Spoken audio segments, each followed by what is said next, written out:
Greetings, my name is Rico Dentz, and thank you for coming to the Great Ribbon Rally, Indiana. This is the 6th of 50 Great Ribbon Rallies. I am traveling across the United States to deal with young adult cancer awareness and talk about the needs of young adults and also other cancer survivors. Part of my whole project and why dealing with this is I deal with chronic cancer. It's called chronic myeloid leukemia. And on November 2014, I woke up one day, I couldn't read a book or could not see a person's expression from 4 feet away. So it was difficult. I was scared. I didn't know what was going on. I ended up going to the eye doctor, then I was transferred over to a retina specialist. Retina specialist said, Rico, you might have cancer. You might also have high cholesterol, but your eyes are someone in their 70s, like seeing the kind of damage that happened to my retinas. Basically what happened, I had bursting in the blood vessels of the retinas. So the next day I ended up going to the hospital and checking myself into the ER. And I had a lot of stuff go on over the past year, learning that I have a chronic cancer and the cost of my cancer and the high cost of my medications, $11,000 a month. And then also dealing with a bad roommate at the time. I went into severe depression. And after coming out of the severe depression, I didn't take any meds. I just pretty much needed to learn how to cope. I also really learned how to talk about my expressions. I was like, I needed to do an adventure. So talking to a number of different people, I realized, someone mentioned, why don't you do young adult cancer awareness?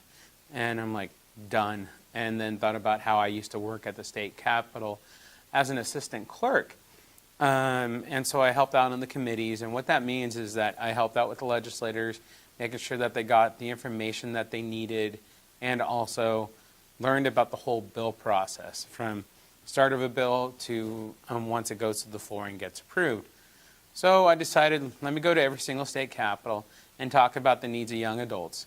And the Ullman Fund, if I say that right, they mention that the survival rates of young adults dealing with cancers hasn't changed much in the last 30 years. And that's really important because we've had better treatment, we have better survival rates for a lot of other stuff. But I think part of it has to do with all the challenges that young adults deal with dealing with cancer. They have the financial issues that go on. So it makes them difficult of trying to just get their medical treatment, to then also get back and forth from car expenses. And then there's also mental issues that go on just because you're like, here's my friends doing this, this, and this, or going out playing, having fun, playing sports, or doing whatever that they're doing. And you have to be in the hospital, or you have to be at home because you're throwing up because of you don't feel good. And then sometimes some friends don't realize you're having other issues like, here I'm not feeling good, I want to hang out with you, but I can't hang out with you because my body doesn't feel good. So you lose connections of friends sometimes when conversations don't come into place. But there's also an extreme cost that happens after you get diagnosed with cancer. I was one way fortunate. I didn't have any work. I was on state aid because I was working in between the state. I wasn't working in between. I just didn't have a job in between when the legislative session ended to the next legislative session because I wanted to go work at the state capitol. But when you're having a job and then all of a sudden you have all these medical bills and trying to figure out how to pay that, your medical bills get behind. There's a lot of challenges that happens when you're dealing with cancer, and we don't address some of these challenges. We don't address the mental issues. We don't address, with cancer, we don't address the mental issues enough. It took me like 3.5, 4 months to go around a whole circle to finally, once I realized I needed help, is to find the right program. And it was back at the same hospital that I was diagnosed at, but the medical staff didn't point me in that direction. And it's talking about those needs. When do we point to a person in the direction? Also, how does one, and talking about sometimes the side effects of the medication. I found out my medication happens, if I take it during the day, I have issues just my energy levels are low. I have a kind of a brain fog, or like kind of a gloomy fog, and so you kind of feel a little bit down.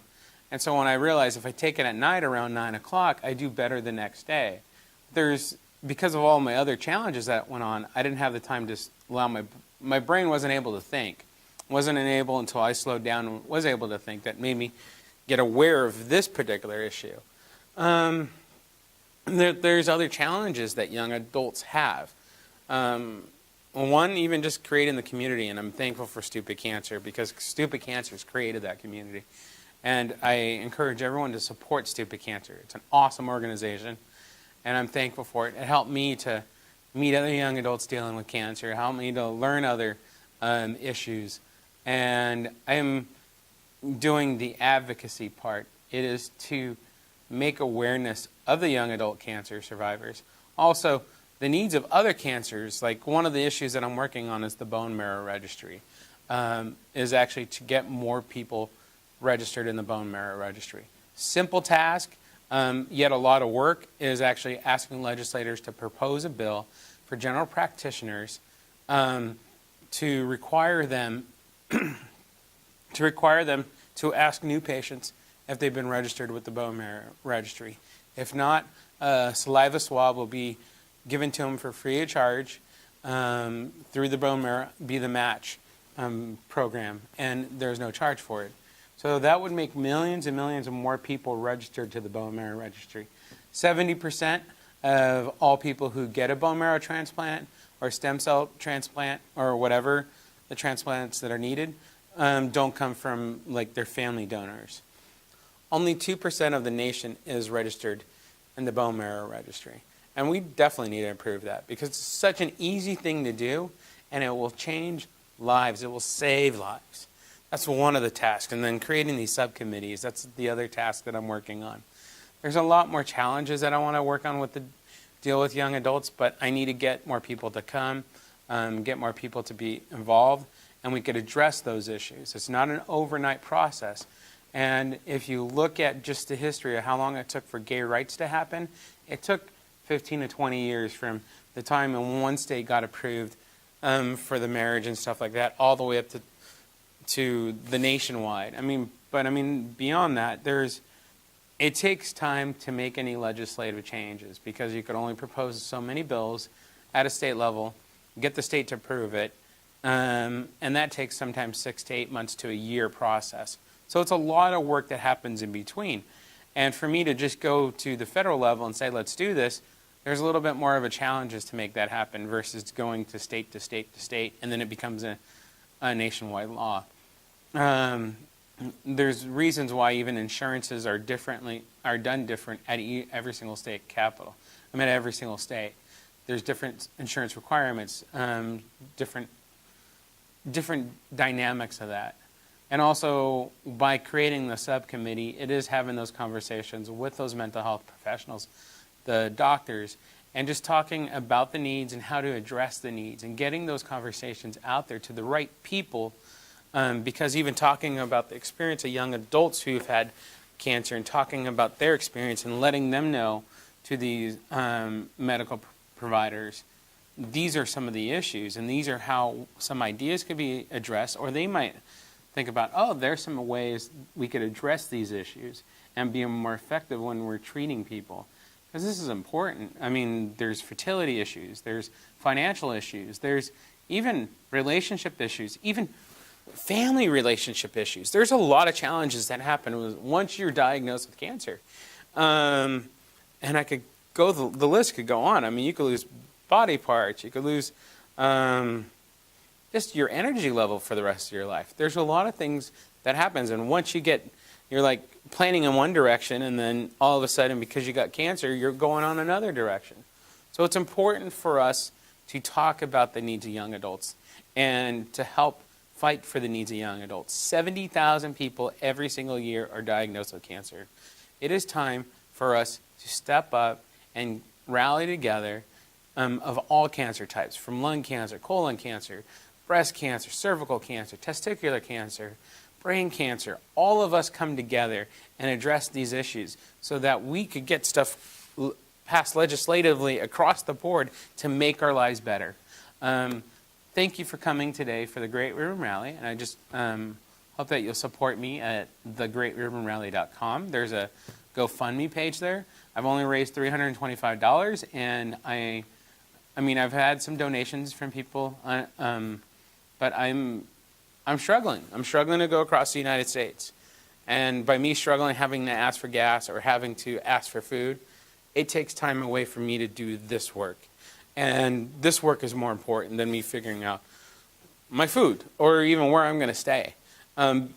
Because it takes time to set up these meetings, do the PR, talk to other people about young adult cancer needs, follow up with some of this stuff and making sure some of this legislative things that are going on. Also, I'm looking for college interns to help me or volunteers to help me out with this project. But we can make a difference. And yes, it takes one person to help make the difference. I am that one person, but I need more one persons to do that. I know that might sound a little weird, but the more people that we have involved, the better our lives will be. And I thank you for listening today, and thank you for coming. Have a great day.